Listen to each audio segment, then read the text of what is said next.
parallel is there of like between the two of Absolutely. us saying like, hey, there should be some clear direction on how to on Absolutely. how to grow with this craft, Yeah. because it is not easy. I wanted to share this. I'm a bit of a writer here on my own social media pages. Do not follow me. But I wrote out a list. It's a little comical and it's a little exaggerated, but I wrote out a list. I'd like to share it if you don't mind. Absolutely. Let's do I it. wrote out a list of what I believe the things that go into being a musician. This is going to be a little Love crazy, it. but I'd like to share it if you don't mind. I am ready for it. I love it. I've never read this out loud. I write and then proofread and that's it. But I wrote this back in March and I said some of the many things that go into being a musician. And this is for your students. This is mostly from guitar live point of view, but I just wanted to share it. So Yeah, number one please. is learning how to play an instrument, right? Very simple. Number two is learning which tools are needed for regular upkeep. Now, obviously for guitar, we're talking about strings, string winder, tuner, all that stuff. But for drums, obviously, we're talking about moon gels, right? We're talking Hmm. about different types of sticks, right? Do I like Yep. 5A? Do I Yep. like 5B? Hmm. Putting together a kit, do I want to have two crash cymbals and all that other stuff? So for me, then I Yep. wrote learning how to sing and find your range. Obviously, you could take lessons, no doubt about it. I will say honestly, I did not take any lessons. Sometimes that might be apparent, but let's just keep going. Learning about basic composition for songwriting.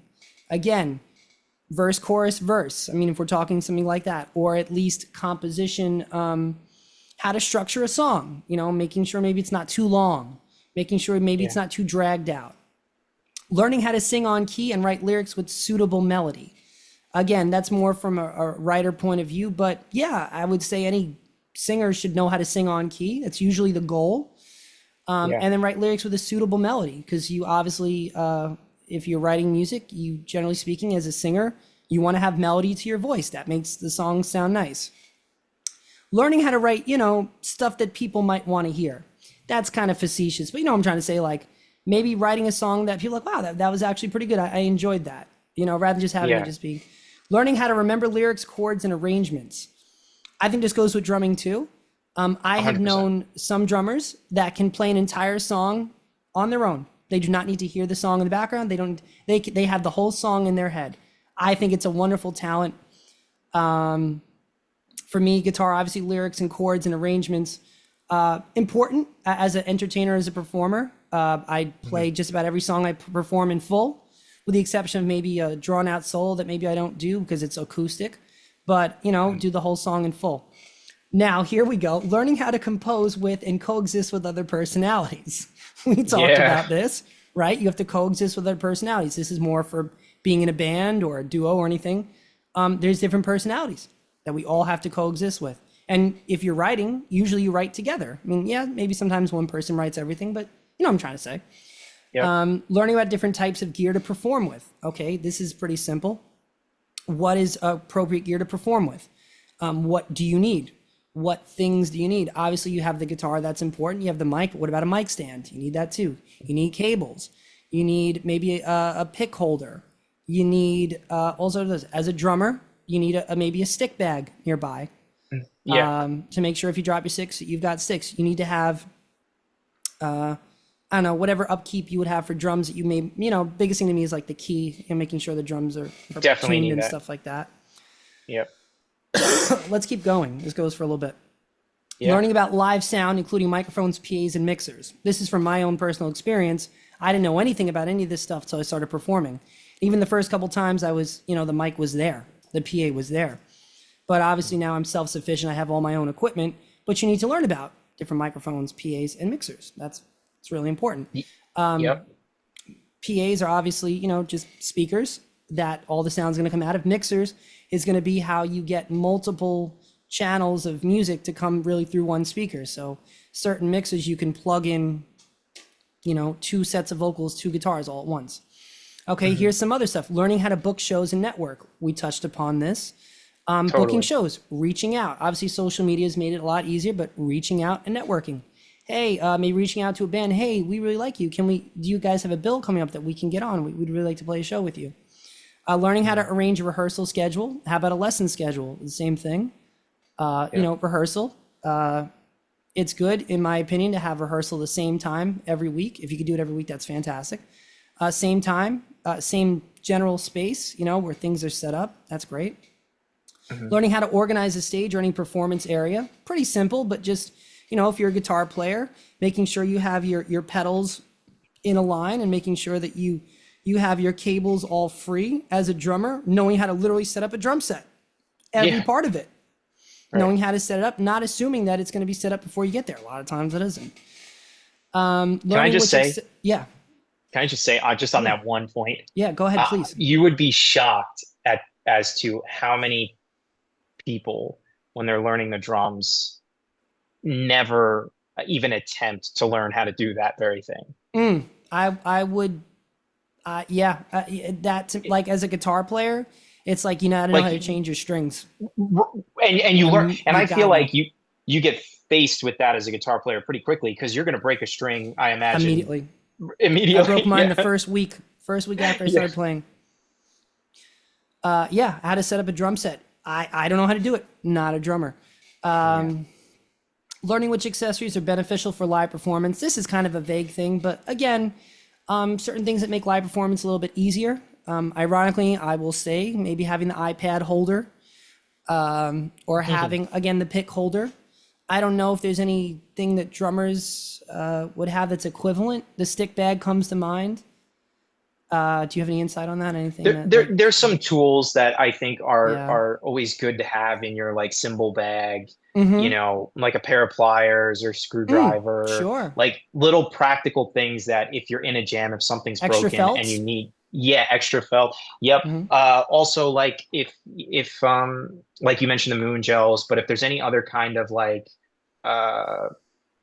dampening that you want to play with, that you feel like could be necessary, especially if you're a band that plays a wide variety of songs, and if your front man turns to you mid-show and says like, hey, we're going to do this song next, you want to be prepared if that song requires some extra dampening or non-dampening or whatever. So okay, where was I? Learning how to formulate a general overview of your shows.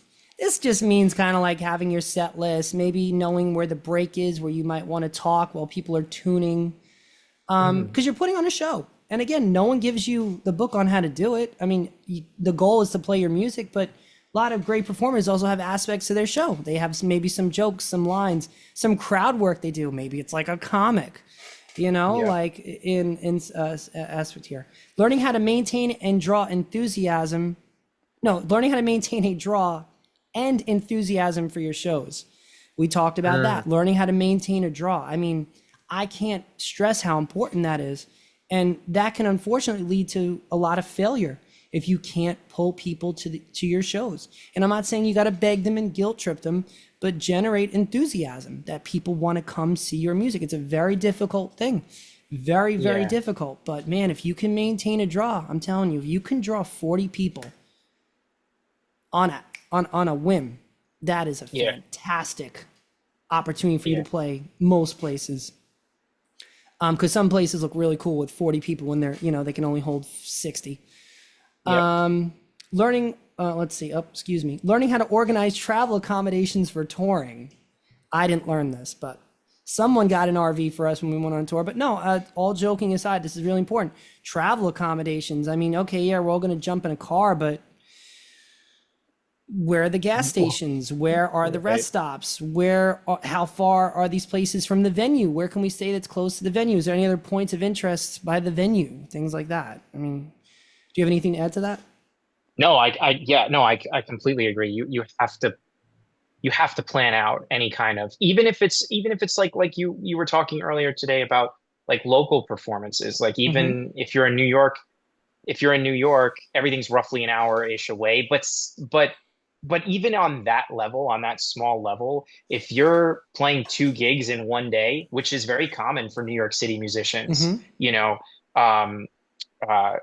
to kind of be prepared for like the travel time it's going to take to get to and from a certain place, or account for traffic, anything like that. Account for traffic, even in a small, like you're like, oh, well, no, I'm playing in Manhattan and then I'm playing in Brooklyn. It's like, okay, well, that's depending upon the time of day, that could be a thing. Absolutely. So, Okay, Nick, so you have to be at a show. The gig starts at 7.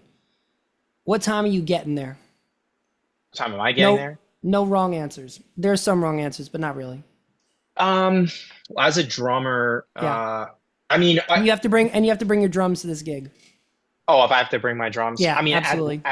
at least getting there, about an hour before, at An least. hour before. Very, very Yeah, risky.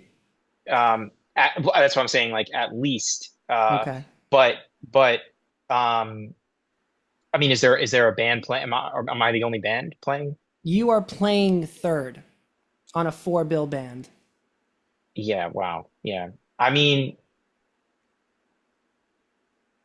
probably two hours before, safe to I say. love it. Yeah. Yeah. That was a trick question. I was kind of being mean. What No, I was no. trying to get at essentially is like be there.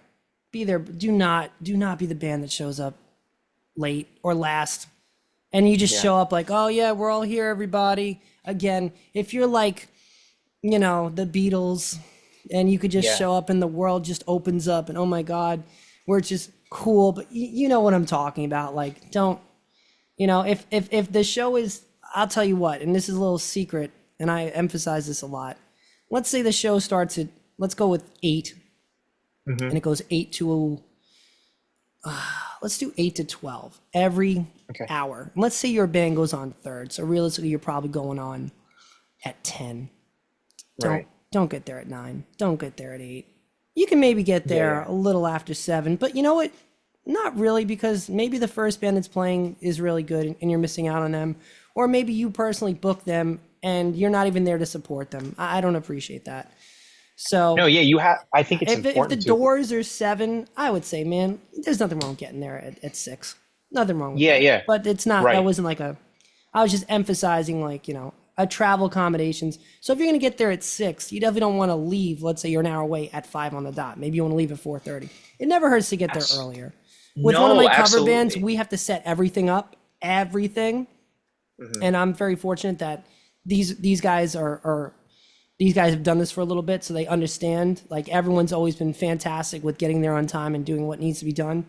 But I mean, I, it takes us, and I think this is pretty quick, but let's just say it takes us about an hour to set up the PA system, the mixers, guitars, pedals, and all that stuff. So if we're playing at 8, we're usually there at like 5, and that's also Yeah, because you want to yeah. get there early. You don't want to rush and all the other stuff. Right. All right, let's go.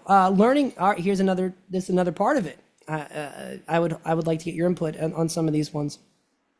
Learning about basic recording equipment and like supplementary gear.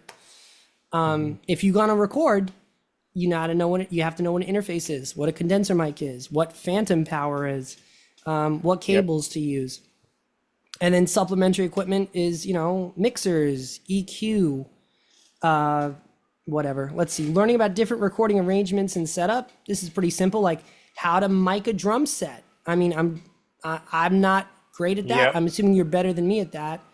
But you have to how to set up how to mic a drum set. 2 overheads for cymbals, and then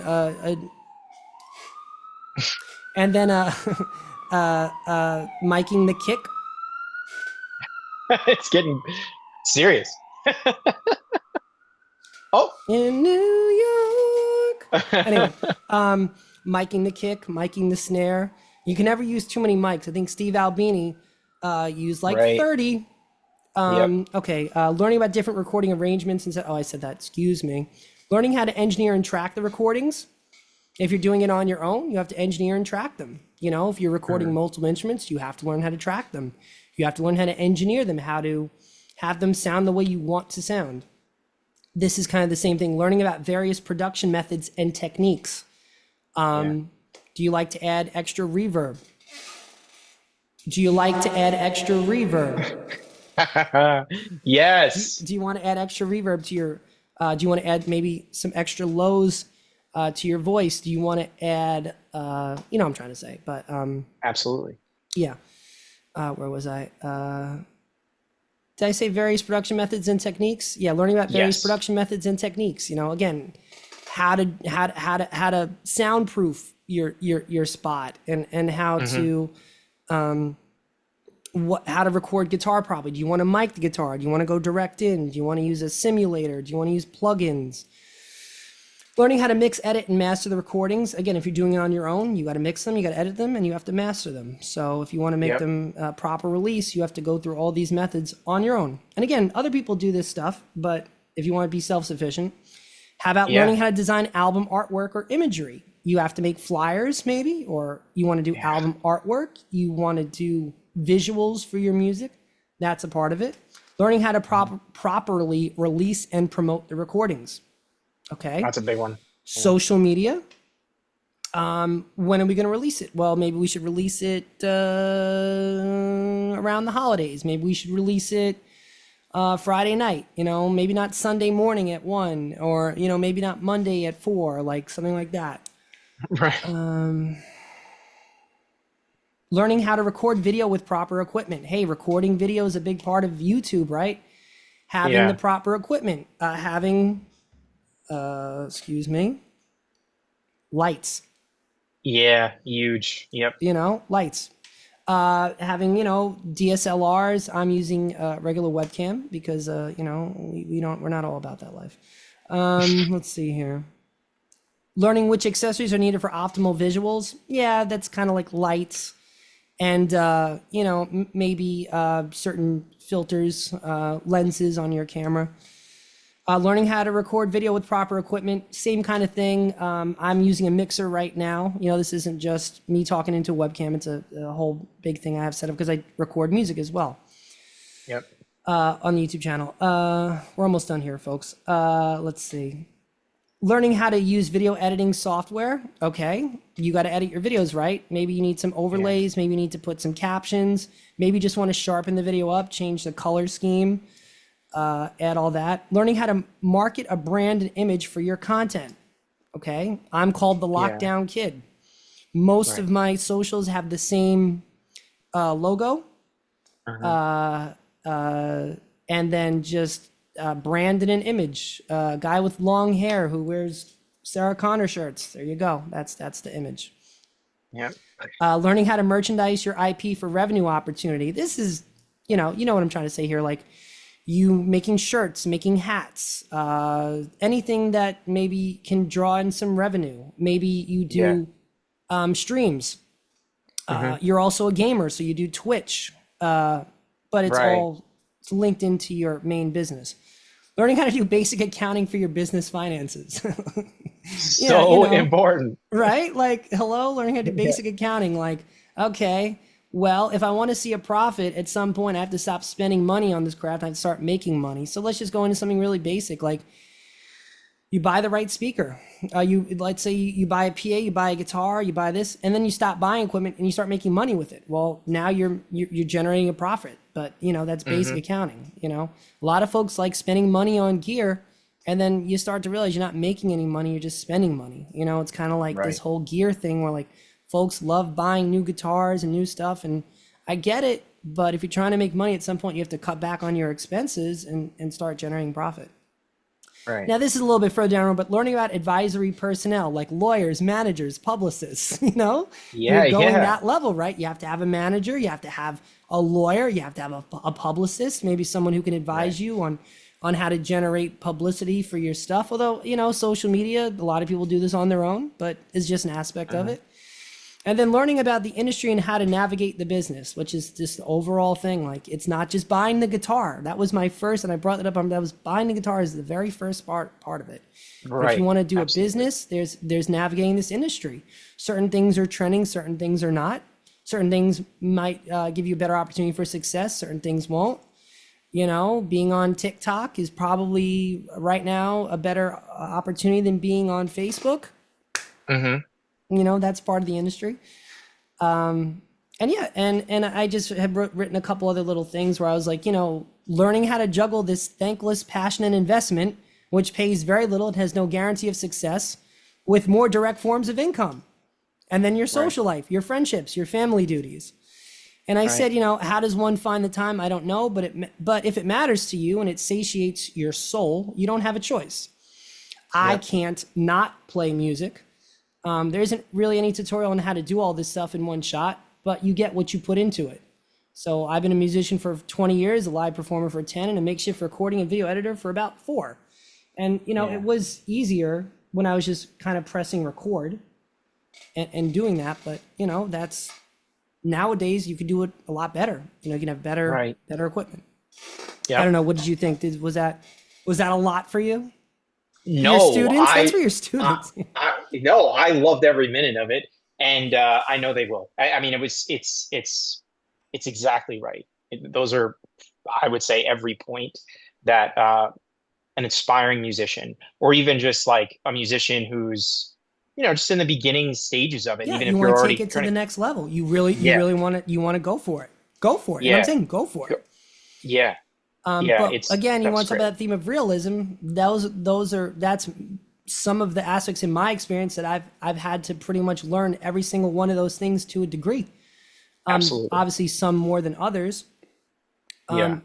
And I want to say also, I enjoyed every aspect of it, because every aspect was more self-sufficiency, better content, better music, better production, better art, increasing of the craft. For example, when you're doing a live show in an Irish pub, as I do, I have to set everything up. Yeah. Every single thing. And I bring it all. Right. I also have some help from my lovely girlfriend, who's extremely important to my gig as well, because she is a singer. Yep. And she sings with me. She has her own YouTube page. She sings with me. And she, just real quick about her, she comes from a family of musicians. I do not, actually. But she comes from a family of musicians, and she also has a extreme meticulousness to her approach to music as well. And I think that's one of the many reasons why we work out so well together, because we've been performing now together almost 2 years as well. And she's a part of every aspect of what I do now on this aspect of the business front. But going back to what I was saying is that you set it all up for yourself. So I get a little, I don't appreciate when people at the gigs think they can just, can I just grab your mic? Can I just grab your guitar and do a song? No, you cannot. And it's not because I'm jealous or I think you're going to be better than me. It's because you don't know how we got to this point. Right. We got to this point because I brought all the equipment. I set it up. I wrote the set list. I guaranteed the gig. They hired me. I had to at least, there had to have been something they were looking for them to hire me. And to get to that point, I had to play maybe the 20 years before that. Right. There's a lot of it.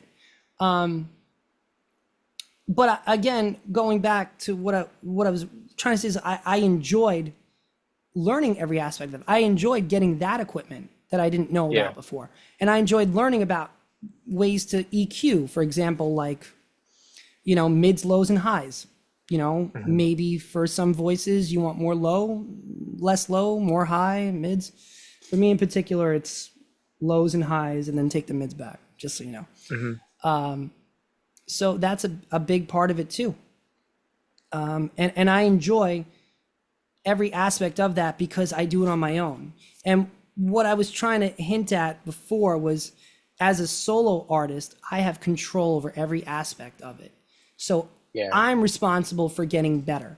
And there's no one to blame but myself if I struggle, or if maybe I'm just bombing that particular night.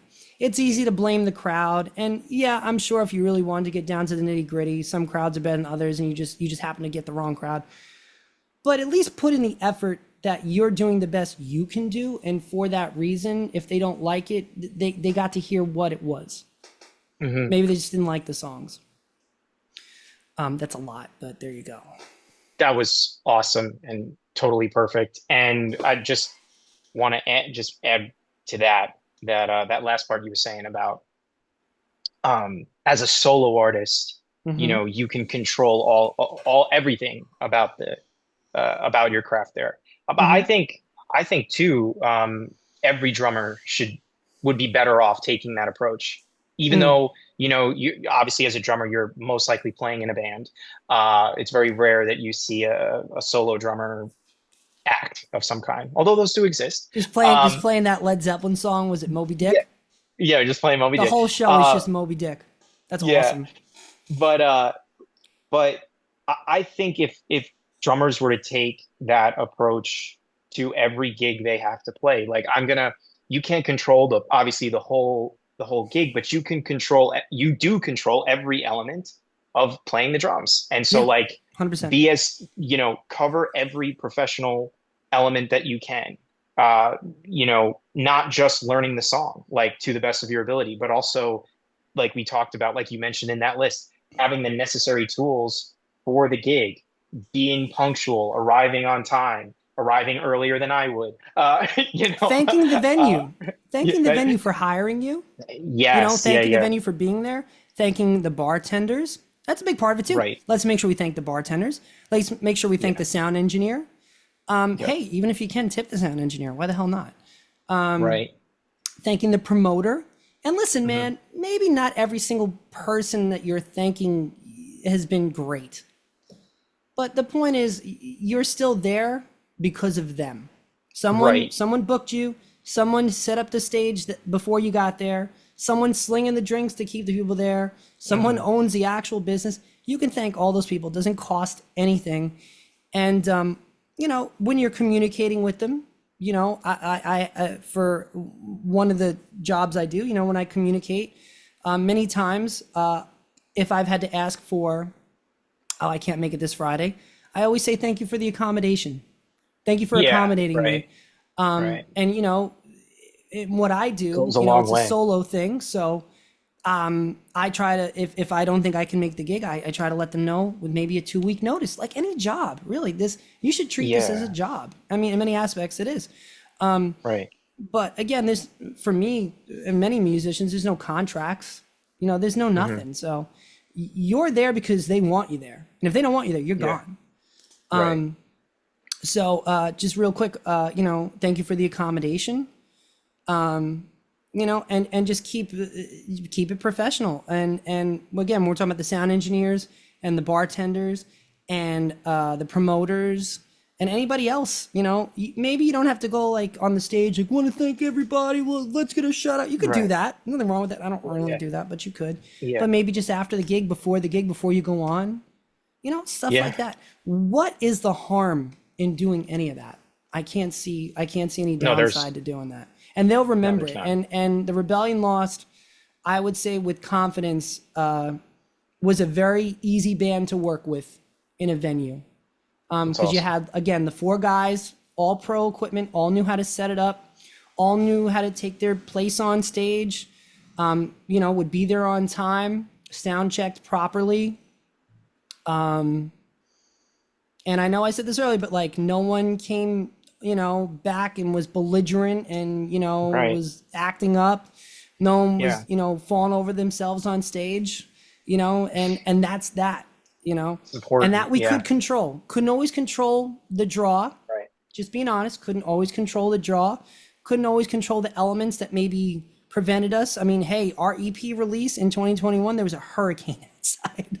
Oh my gosh. Yeah, August 2021, there was a hurricane going on outside. You know what? People came out.